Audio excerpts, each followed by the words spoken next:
All right, today we're looking at binomial probabilities. This will be the first of 3 videos that I'm going to make for you. The first one, we're actually going to look at the binomial expansion of the problem, and then from there we're going to just do a couple of problems that are examples. I believe I'll probably put the others in different videos so that if you want to see them separately, you can see them all separately. Now, I'm not going into the theory behind it. I'm not going into how we get it. What I'm really working with are just some examples of how we use it. All right, so here we go. Question number 4 asks us to expand 3 over 4 plus 1 over 4 to the 5th.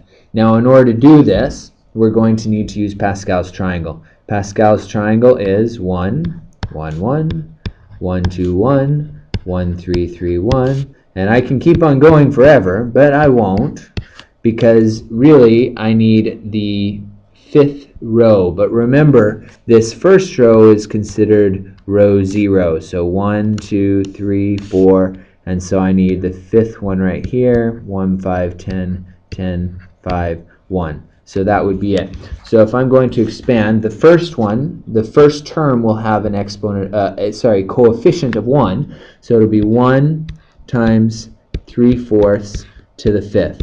Now, actually, it's 1/4 to the 0, but 1/4 to the 0 doesn't really matter. So then we'll go plus. The next number is 5, so 5. And so the 3/4 will be to the 4th power, and the 1/4 will be to the 1st power. Note that the exponent of the 3/4 went down 1.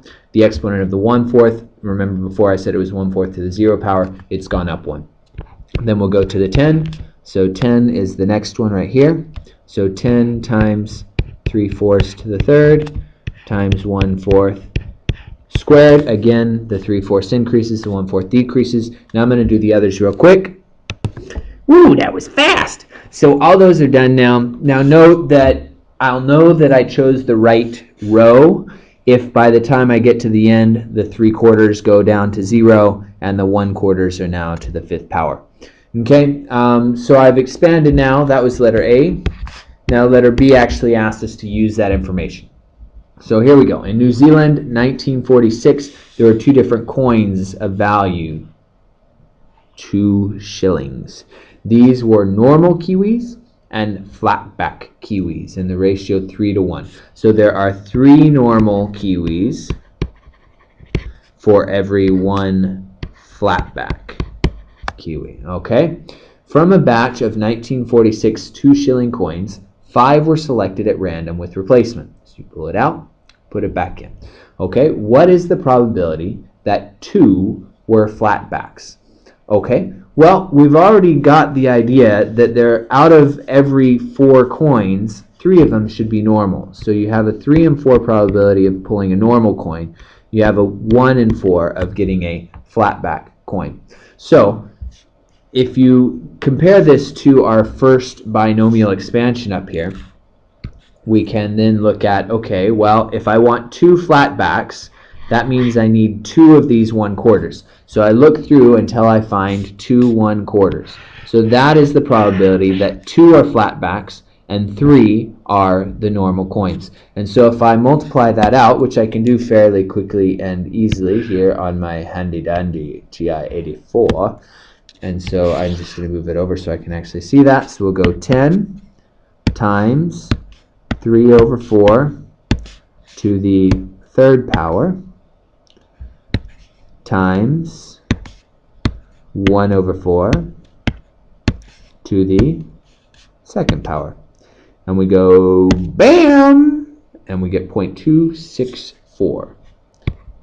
So I is 0.264 because of that right there. All right, let's go on to the next one. Double I. I. Everybody wants 2 I's.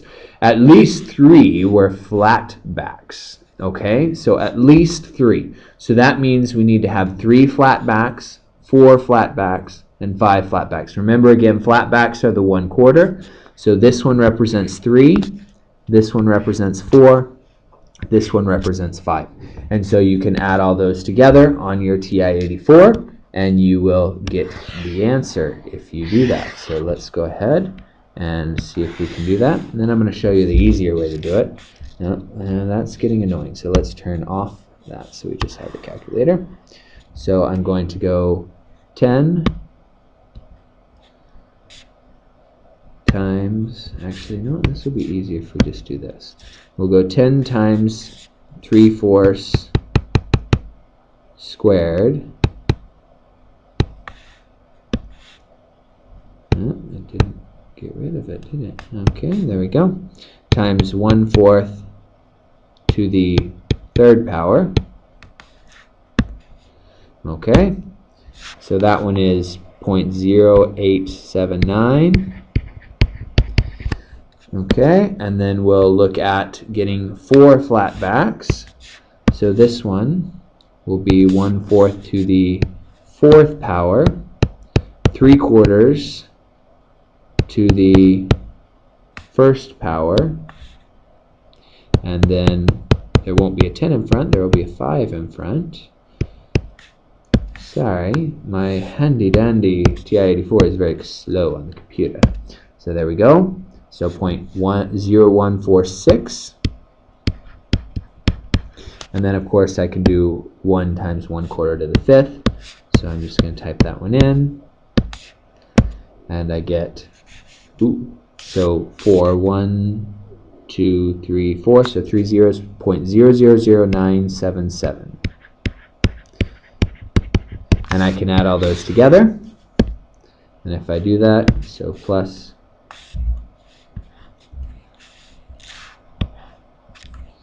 0.0146 plus 0.0879.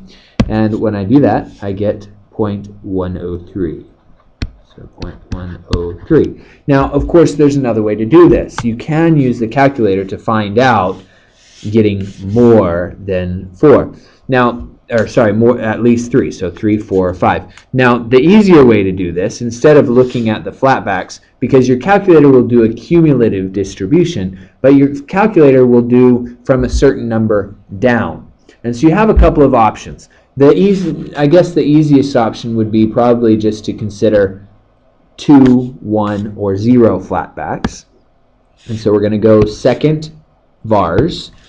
Okay, and we'll go down to letter B. So I'm just going to type alpha B because that'll give me the cumulative, the cumulative distribution function. So I am going to draw 5 coins. So I'm going to put 5. The probability of getting a flatback is 1 out of 4. Now what I'm going to do, what I'm going to do is I'm going to find the probability of getting 0, 1, or 2 flatbacks. And so that's going to be the cumulative up to 2. Which will be 0.896, so 0.896, and if I subtract that from 1, because the total probability is 1, you get 0.104, which there's probably some rounding issues going on there because I rounded both of these, and so you still get approximately the same answer. Now, there's actually a third way that you could do this, because you could actually do the cumulative distribution of getting 2, 1, or 0 normal kiwis, right? So let's try that again. We'll do the binomial CDF. But this time, instead of looking at the flatbacks, let's look at the normal ones. So I'm going to draw 5 out. So, I'm going to draw 5 out. So 3/4 is the probability of getting a normal one. Now, I'll get at least 3 flatbacks if 0, 1, or 2 of the normal ones are there. And so again, I got binomial of 2, and when I push enter, you'll notice again I got the 0.1035, which is why I got right in between the 103 and the 104. So you've got 3 different ways of working that out. Any of those are fine. I recommend learning how to do it with the calculator, but then again, you could do it looking at the kiwis, the normals, or the flatbacks. Let's do this one. At most, 3 were normal kiwis. So if I'm looking at the normal kiwis, so at most 3 were normal. So here are 3 normal ones. So at most there's 3. That means I don't want 4 or 5. So that means I can take any of these 4 positions. Again, you could find those probabilities and add them together. You've already actually done those 3, so you could just add on the 1. Or we can use our calculator. Now the easiest way to use the calculator would be to add up these 2. Now those 2 won't add up the normal ones because the normal ones are 5 and 4. And so what I'm going to do is I'm going to do a binom CDF for 5 coins, but I'm going to look at the flatbacks. So I'm going to go 1 over 4, and I'm going to say add up 0 and 1 flatback coins, because those would be the possibilities of getting too many. All right, so actually, no, I don't need to do that, do I? Schmack, I hate it when I do this, but I'm too close to the end now. I'm not going to waste time with this. So I read it wrong. So binom CDF, we're going to look, I'm sorry, we do want at most 3, which means we want all of these, right? We want 0 normal, 1 normal, 2 normal, 3 normal. So at most there's 3.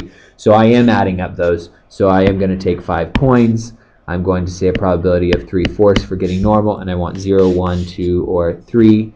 And so I'll put a 3 there. And so that should, apologies, that should then allow me to calculate what I want. So here we go, binom CDF, 5, 3/4, and then 3 to show that I have at most 3. That will add up 0, 1, 2, and 3.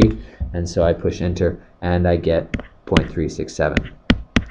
All right, there you go. That was that problem. I apologize for that little mess up there in the middle. I try not to do that, but at the same time, I'm sorry with the amount of time I'm here. I'm not going to go back and redo the whole video. So there you go. Go on and look at the next video for another example. Ciao.